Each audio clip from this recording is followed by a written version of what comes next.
Good morning. Welcome to Tulane University. It's my pleasure to introduce you to the Energy Independence or Illusion session. Our moderator today will be Frédéric Sourgens.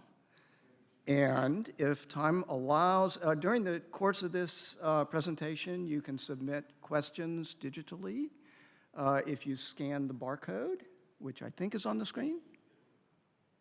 And we will relay those to Frédéric, who can then handle that. Be sure to put your cell phones on mute so that we don't have any interruptions. Any questions? Okay, Frédéric. Wonderful. Thank you so much. So I will start us off by very briefly giving you who our speakers are and then asking each of you kind of from my left all the way to the end, kind of what is it that you do so that our audience has an idea of, you know, what our perspectives are on the panel. So we have Garrett Golding to my immediate left. He is Assistant Vice President for Energy Programs at the Dallas Fed. We have Matt Hart in the middle, who does investor relations for Churchill Stateside. And then at the far end, we have Andrew Cochran, who's the chairman of Hague and London Oil. Well, let's go the other way. Andrew, what do you do on a day-to-day? Well, it's a bit of a misnomer. We sold Hague and London Oil, the business, probably a couple of years ago, which I can get into why, because it relates to energy security. And currently, I'm a student at Tulane. That is wonderful. Energy and environmental law program. After 30 years in the oil and gas business, I thought I'd like to learn a bit more about what is changing, certainly legally, and help better incorporate my experience in oil and gas into the energy transition and the future, basically. Yeah, Matt Hart from Churchill Stateside. So I spend all my time on the phone with treasury directors, CFOs, tax directors of Fortune 500 companies, getting them into the renewable movement. Most of them are focused on saving taxes, which is very popular with them. And is also heavily incentivized right now. So as a result of the IRA, I think one of the things that we'll talk about today is that it's not just solar and wind anymore. There's a whole suite of different technologies out there, many of which are showing real progress and adaptation that will help with the secure America's energy future. Great. I'm Garrett Golding with Dallas Fed. I've been there 5 years. Previously was in and out of private industry. I kind of describe every regional Fed bank as a listening post for the national and global economy. And to that end, Dallas is the one that takes point on the energy industry and energy markets. So that's where my background had been. I say that I only play an economist on TV. I'm not one in real life. And it's really just my industry background, being a very top-down, macro-focused energy analyst. And so that's what I do on the day-to-day. We also are starting to roll out more public engagement and initiatives to not just better inform ourselves of where the industry and markets are heading, but to keep policymakers and the public better apprised of this rapidly changing world as well. So what we would like to do is to involve all of you in our conversation as well. So as you have questions, I'll kind of look in the back to see, if I can draw you into this conversation. I think the first topic that I wanted to get everyone's thoughts on was, there are different ways you could think about independence in terms of energy independence. You could think about it in terms of autarky, that in the sense of we only use things that are, produced here and then refine it here or whatever it would be. The entire value chain of energy used in the United States is located in the United States would be one way of thinking about independence. And the other one is really to think about it more as shock resistance. And then you have, everything in the middle. So as we talk about independence, which of those definitions do you think is most helpful from a pragmatic point of view. And Garrett, let me start with you and sort of, everybody jump in kind of to build on that. Sure. So one of my biggest pet peeves is when, primarily politicians talk about the word energy independence. And I know this because I actually started my career in politics, and I wrote these speeches talking about this a long time ago before I was reformed.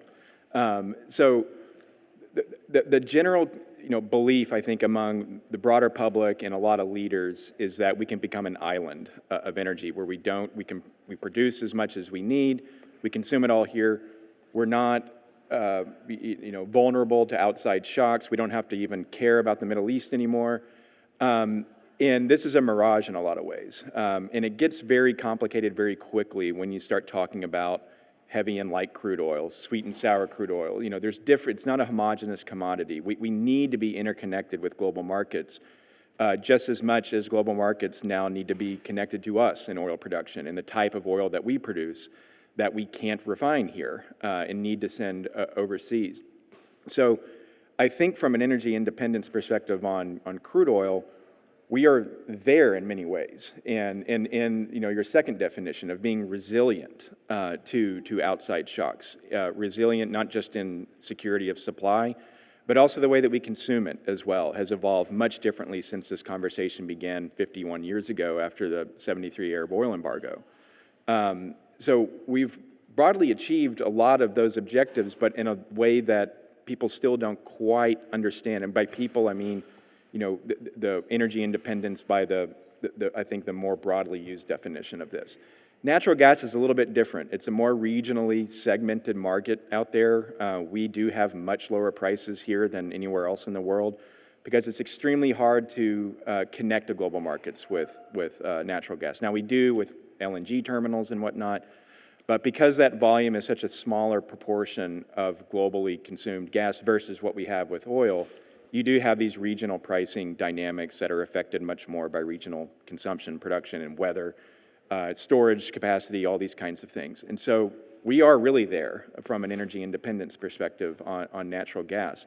Electricity, same thing, hyper-regionalized, and you depend on what you can produce nearby, and that is a rapidly evolving sector in the U.S. It's been boring for 20 years up until just the last 5 or so, and it's about to get much more in the news, I think, as we talk about electricity consumption here. So, I think we need to move away from this target solely on energy independence and start talking about energy resilience on all forms of energy. And I think that you're starting to see that conversation get smarter over the last few years, I think. If you look at it from the renewables perspective, Matt, I kind of wonder, how does that fit into this idea of shock resilience? Are we shock resilient? When are the pressure points?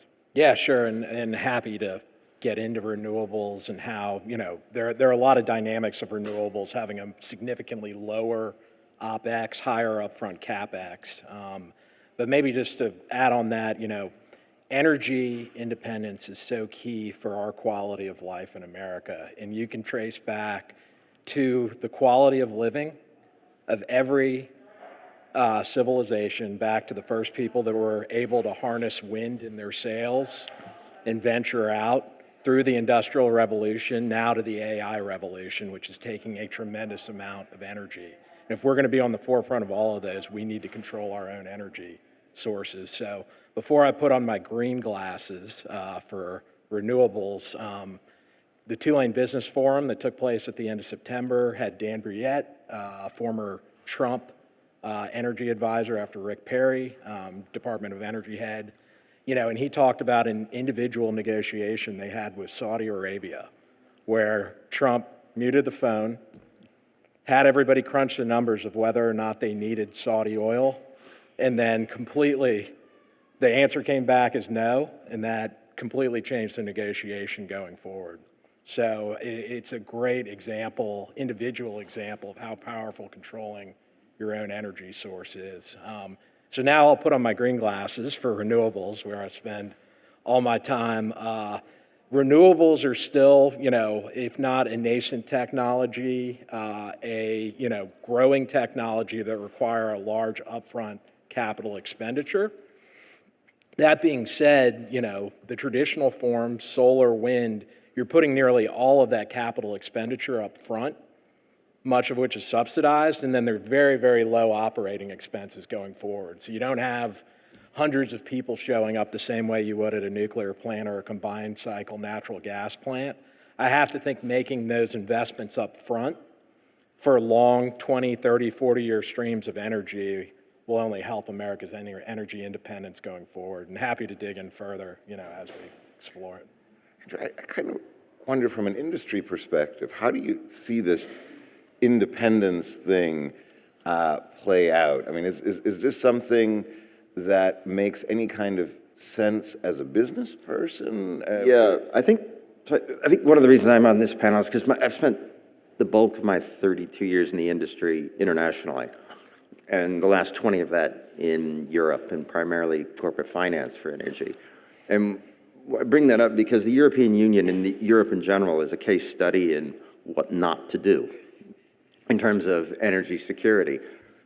Years ago, they started adopting policies that significantly hampered, or in the case of France, just said there will be no new exploration or development licenses issued.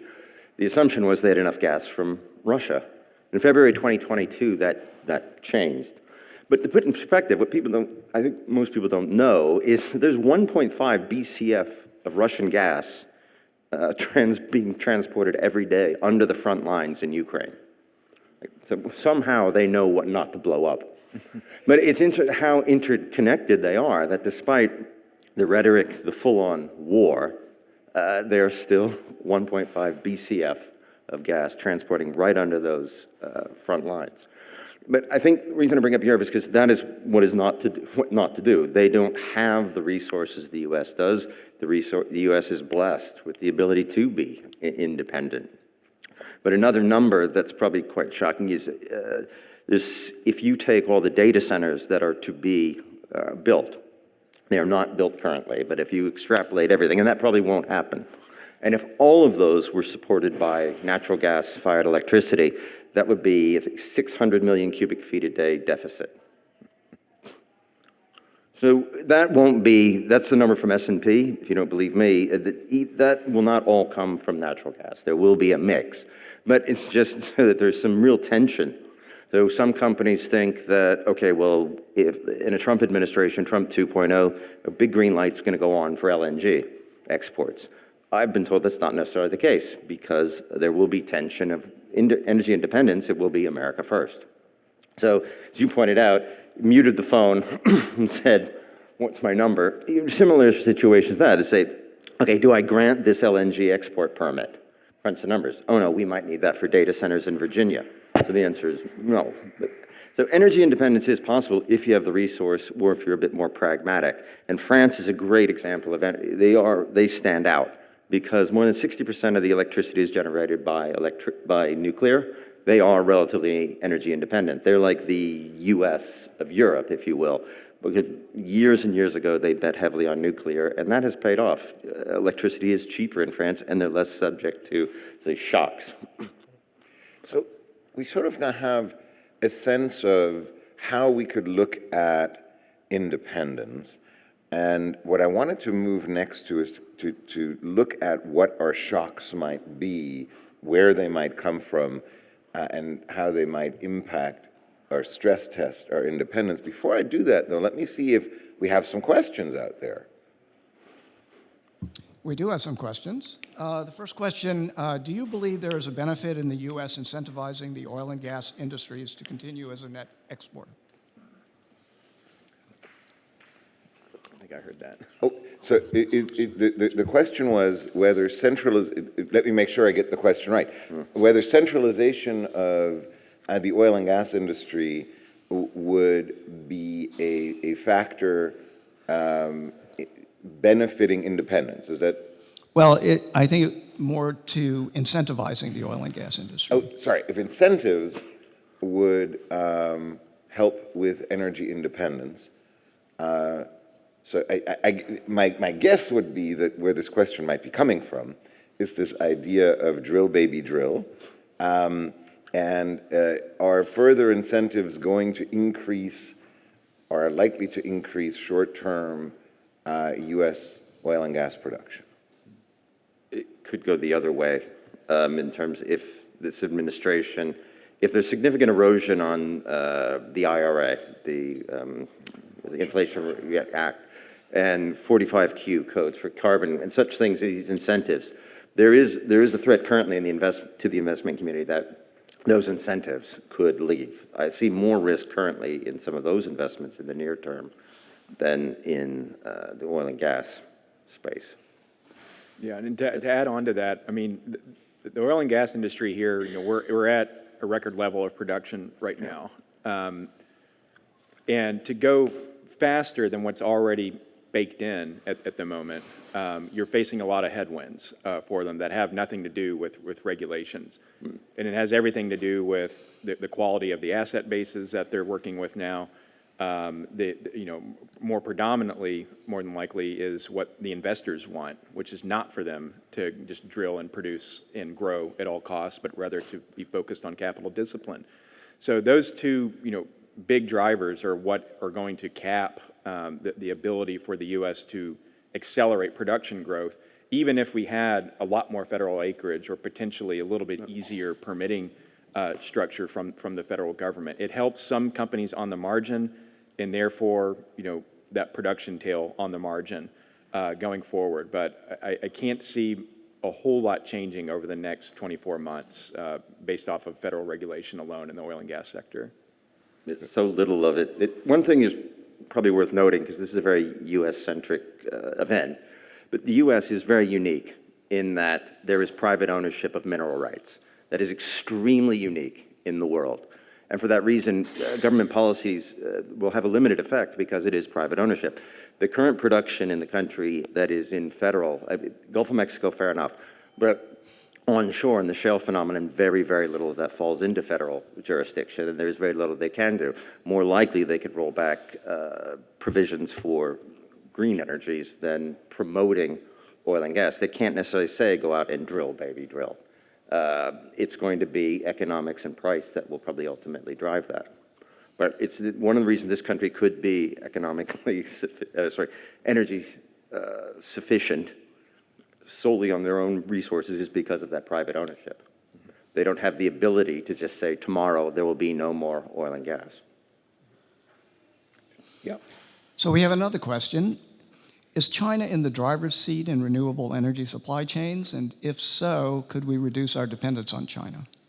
Yeah, sure. Happy to take that one. So that's already started. You know, there were some Uyghur forced labor laws that have been passed. We actually have a large Fortune 100 client who continues to, first off, pre that law being passed, they would negotiate into contracts, and then a lot of other large corporates who are very focused on corporate responsibility were looking towards Uyghur forced labor laws and making sure that China was not a part of the supply chain. Now, obviously, a lot of that production sometimes gets moved to warehouses in other parts of Southeast Asia. You know, what I think the big counteractor will be there going forward are going to be two things. Number one, as part of the Inflation Reduction Act of 2022, there is a domestic content adder. You know, we're seeing First Solar, which is the largest U.S. manufacturer of solar panels, putting up a factory in New Iberia, Louisiana, right here in our backyard, along with factories all over the country that'll be reliant on that domestic content adder. In addition, you know, tariffs coming from China will be big, but we have seen a diversification throughout Southeast Asia that's taken place over the last 5 to 10 years, even without some of those headwinds. And hopefully the domestic content adder assures that the U.S. can be in the driver's seat, per se, on manufacturing those key parts of the renewables, of a renewables project. Just for fun, part of what is driving, or was, well, still is driving, China's advantage in the renewable side is cheap coal, because polysilicon is incredibly energy intensive to produce. So all of the clean solar panels were actually made of the back of local coal access in the Uyghur Autonomous Region, which is just kind of an interesting side note, that you need a lot of energy in order to produce these. So to the extent we wanted to onshore facilities, particularly the polysilicon part of that, we would actually, again, need to make available more energy to do that. Right. Which goes back to, well, energy is at the heart of all of this. Yeah, and take that a step further. The oil analyst community is scrambling and trying to figure out what's happening to Chinese oil demand, because there is this big macro, slowdown occurring, but it's also this going beyond that as far as what's happening to oil demand, why it's flatlining, and a lot of people are rushing to show what's happened with electric vehicle penetration in China, which has surged at twice the rates that it is anywhere else in the world. What that means is they're running their cars off of coal.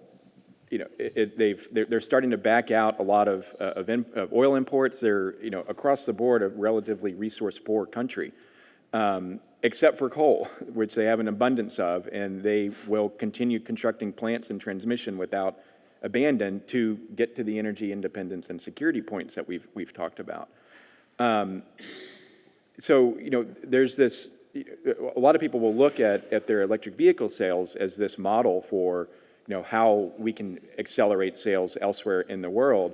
But from a climate perspective, this is net the same thing, if not worse. And you kind of hate to look at it in that way, but that's really what's happening over there with their coal consumption. It's not just feeding the heavy industries and going into panel manufacturing and others, but this is what's fueling their transportation fleet as well. Let me pivot then a little bit to the geostrategic side of this, because China and China's coal dependence in many ways leads to that geostrategic question. As you say, they have ready access to coal.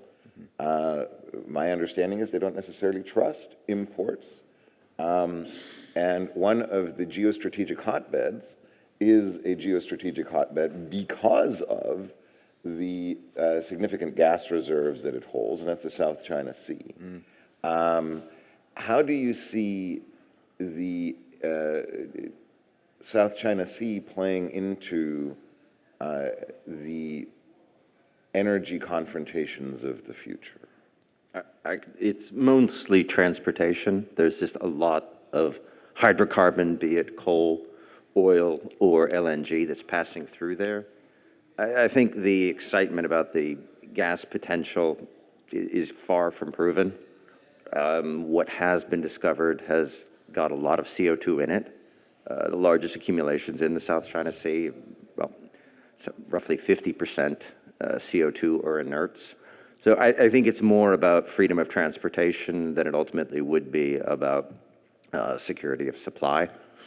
That's my own estimate. I've spent years in that part of the world. But for years, people have speculated that the Chinese are interested because there's this massive amount of gas. We have yet to see it. And they're not even necessarily making moves as if they would exploit it. I really do believe it's about freedom of transportation for the hydrocarbons that they are importing. Was there one last question back there? And then, okay, give me one of them, and then let's see how we're. Okay, the next question is relates to exports. I don't know where that came from. No. Do you think, Yeah, there won't do be you think export. there is a possibility the new administration will reinstall the crude export ban? By doing that, would recently decommissioned refineries in the U.S. restart and new ones be built, such that more valuable refined products can be exported versus crude? This could create many high-tech jobs in energy-producing states and increase export dollars.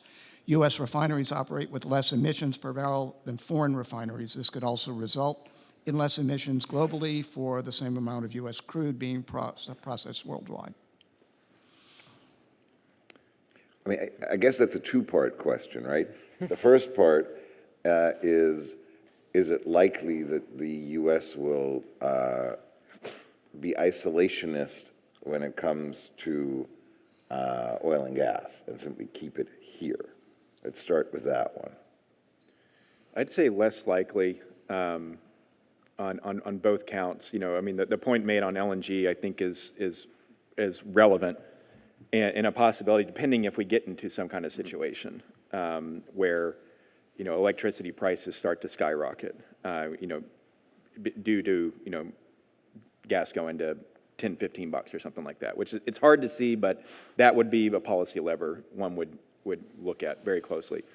The crude export ban, I think, is harder to square.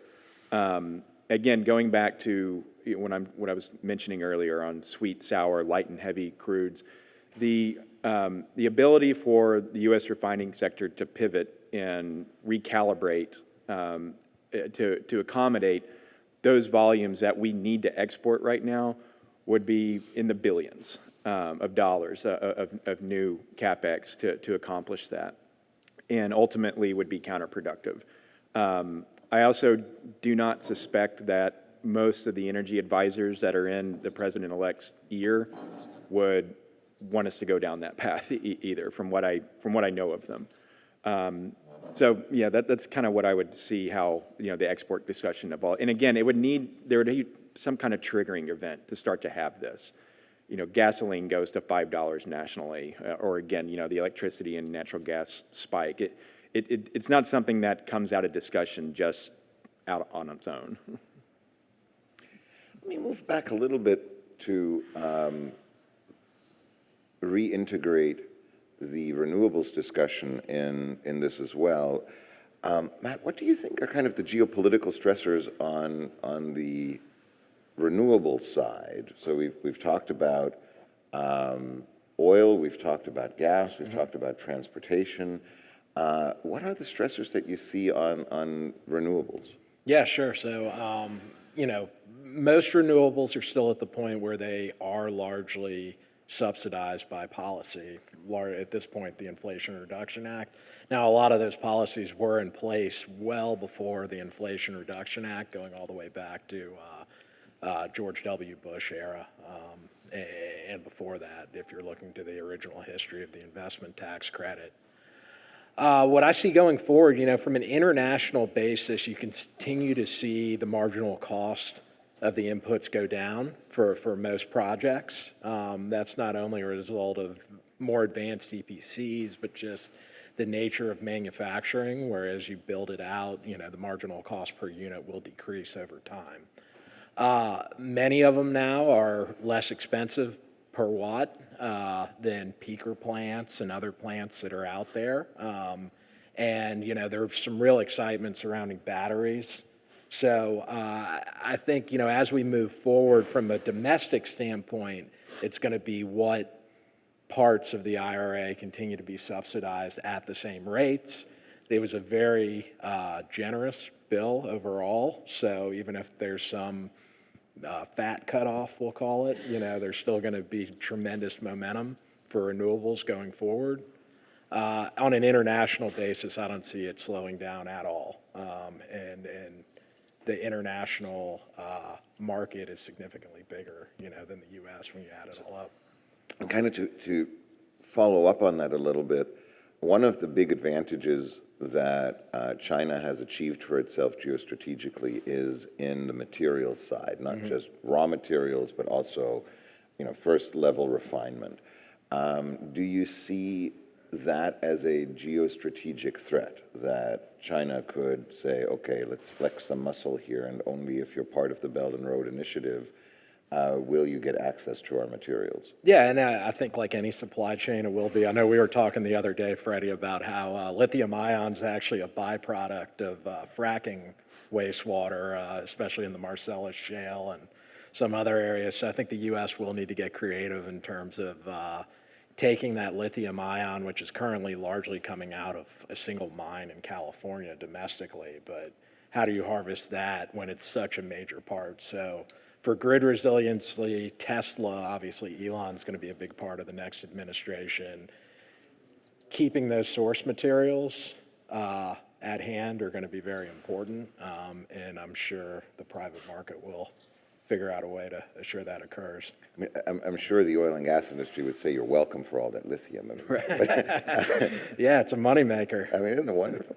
Of course, one of the big problems is going to be figuring out who has the ownership interest in the lithium because of the private ownership that we talked about, because one is lithium, other minerals, two, it's in the groundwater. Who has ownership of the groundwater? Typically, that would be the surface owner, not the mineral owner, at which point you're going to have the question of whether you have to take out a water right. It's fun. All of that to say, if you're in law in this, you can make a lot of billable hours figuring these things out, which is great for anyone looking for a job. In terms of China, though, I don't know every technology, but the U.S. is by far and away leading, whether it's materials or software, anything, AI. The amount of money poured into research in the U.S. and invested in companies developing them is huge compared to China. I think China, if you look at, China is patenting everything. Okay, everything you could possibly, if you don't want to have a conversation with some people because they will run out and patent it. Their goal is to take, I mean, from Houston, about 2 blocks from my house, there was a massive Chinese consulate. And under Trump 1.0, it was closed because the Chinese couldn't justify why they had this massive complex with this array on the roof. And somebody told me it's quite simple. It's space and energy technology. Oh, and to some degree medical. But they are scooping up as much as they can. The technology is coming from here by far and away. You said the ability to manufacture that cheaply, maybe that is in China, and ultimately a market may be in China. But I don't see them as a threat technologically. Well, it's really more the materials side, right? So to the extent that you're looking for polysilicon, to the extent that you're looking for any matter of rare earth minerals, and not just the raw material, but the first level refinement that gets you, what is it, gallium and whatever, you look to the Chinese supply chain because they've got cheaper over there, and we don't have that capacity anymore. Yeah, I'm not so... I don't know rare earths so well, but I know there are other sources. I know the U.S. is relatively poor in rare earths, but through the African continent, there are a number of places that they are abundant. Unfortunately, those are places like Congo. And you see, if you've spent any time there, you see a new national stadium, for the football team, and it was Chinese construction. The Chinese are not restricted by rules and regulations that American companies are with respect to Foreign Corrupt Practices Act or even UK Bribery Act. I'm not accusing them. I'm just saying that their foreign policy is very much intertwined with commerciality in terms of access to such things that they may have need of, niche products. And this was a big driver for why the Inflation Reduction Act has the domestic content requirements that we have for the tax credit eligibility in electric vehicles and other, batteries as for utility grid level storage. It's around 90% of polysilicon capacity globally is in China. Around 90% of rare earth mineral processing is there as well. And there was a recognition that this is a bigger energy security problem than we've ever had with crude oil. And that's starting to change. With that recognition starting 5 years ago, as we all saw where the forecasts were going for renewable energy deployment, for electric vehicle sales, that this was a problem that had to be fixed. And so you're starting to see some of that, manufacturing capacity, not some, a lot, start to be reshored or friendshored to meet those tax credit eligibilities, again, if they stay in place over the next 4 years. But a lot of that cake has been baked at this time.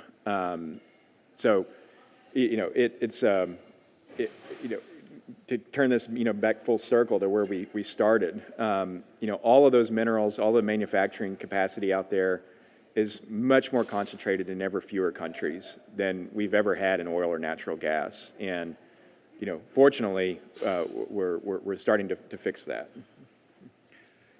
Do we have another? We have some questions. Well, hit me with one, and then let's see where we're going. All right, here's our next question. Will the possibility of increased sanctions on Iran by Trump 2.0 incentivize U.S. oil production and exports to backfill Iranian production? Sorry to step in, it's just because I looked Yeah, up go the for it. statistic. But I wanted to see what it was because I've heard about it. There's 2.6 million barrels a day afloat right now in what's called the gray fleet. These are recently decommissioned tankers that have been bought by dubious companies. So Iran is producing quite a bit of oil. That 2.6 million barrels is coming from Russia and Iran. But to put in context, OPEC was seeking a voluntary cut of 2.2.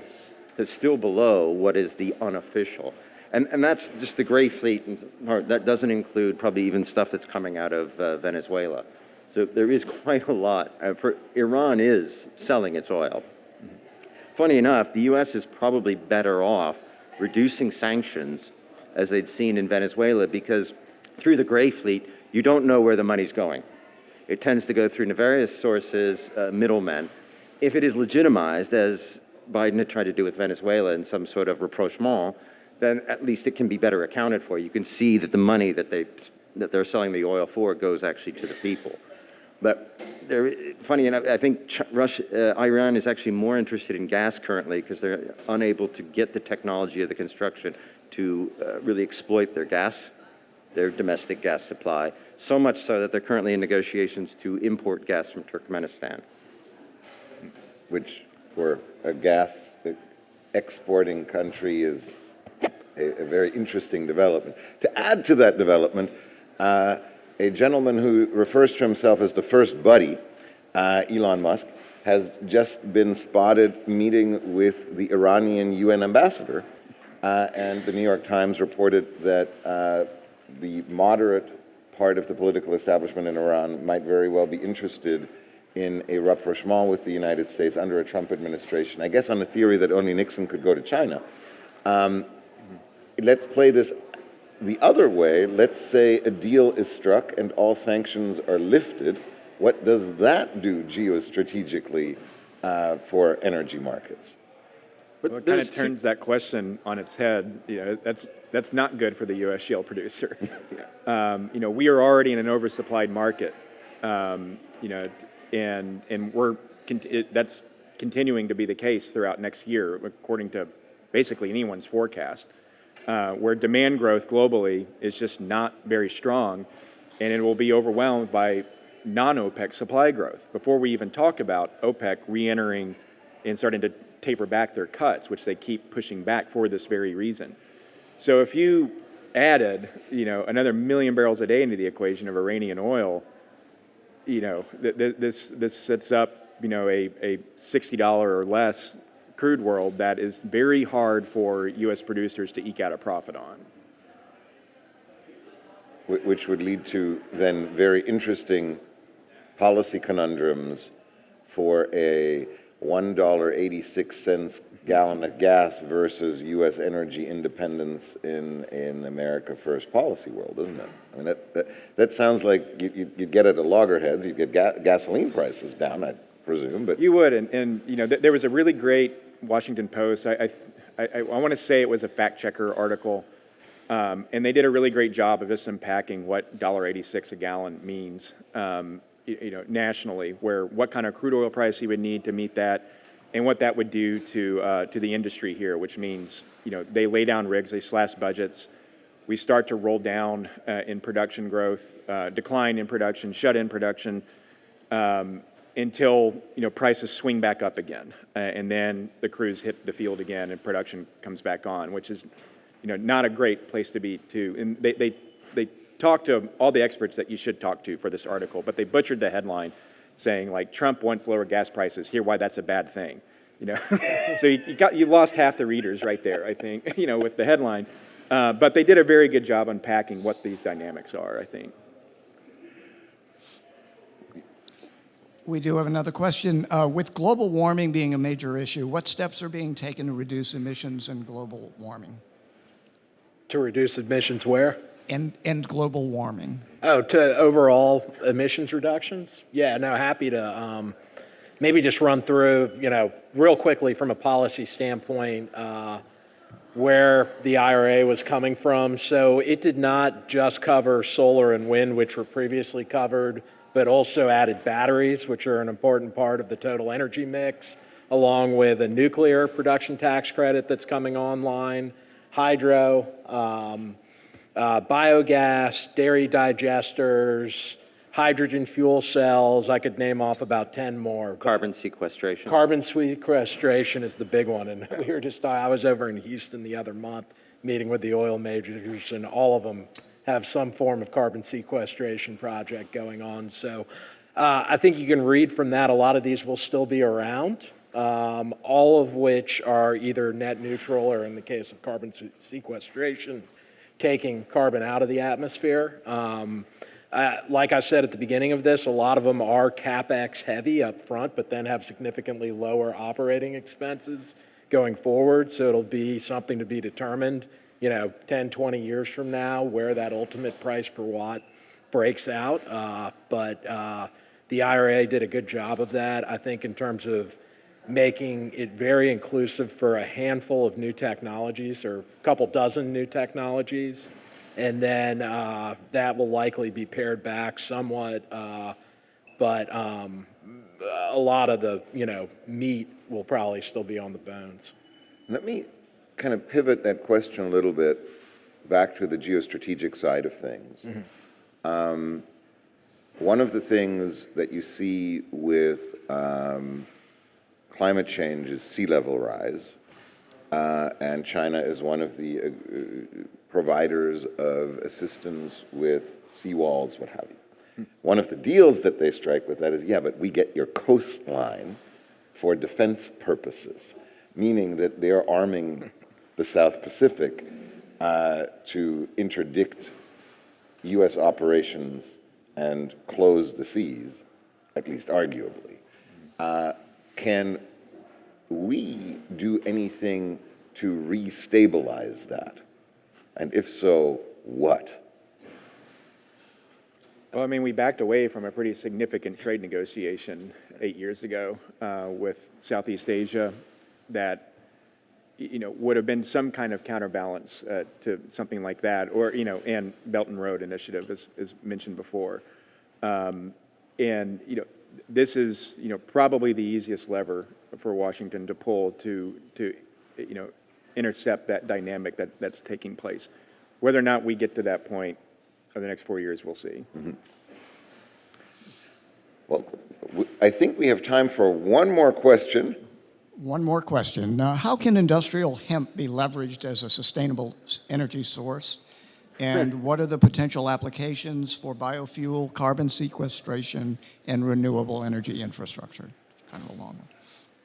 And sorry, I missed the first part of that. How can industrial hemp be leveraged? Industrial hemp. So I haven't heard that one yet, but Biofuel. I've seen a lot of different biogas deals come across my desk. We've done term sheets with investors on them.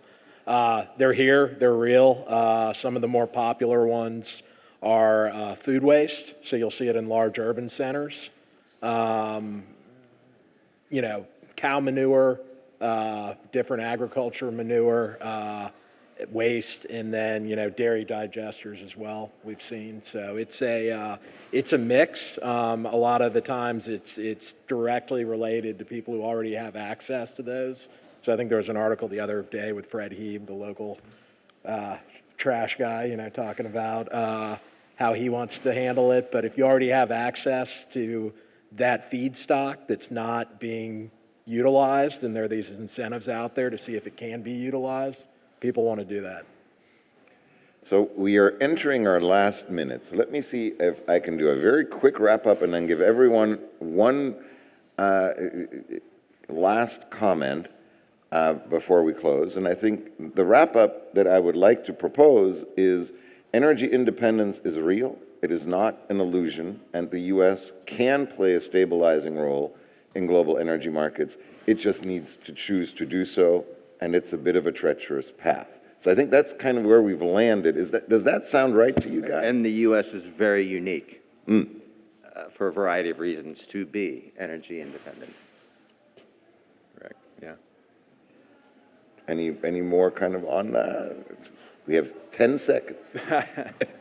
I would just throw in one thing that hasn't been mentioned is water, because it just touched on hemp and biofuels. If you extrapolate the needs for, if you're cracking water for hydrogen, you're cooling data centers, water is going to become contentious at some point. We're already on a fine margin in terms of food, and Ukraine showed that 2 years ago. When Ukrainian grain went off market, prices spiked. And Louisiana is very uniquely positioned within the U.S., also because of its water supply, its fresh water supply. That's also quite huge. And if you go forward, I think that's going to become even more and more valuable to the energy mix and to the state. Then with that, let me thank you for a wonderful panel. It was a fun discussion. Thank you to the audience for participating in our discussion.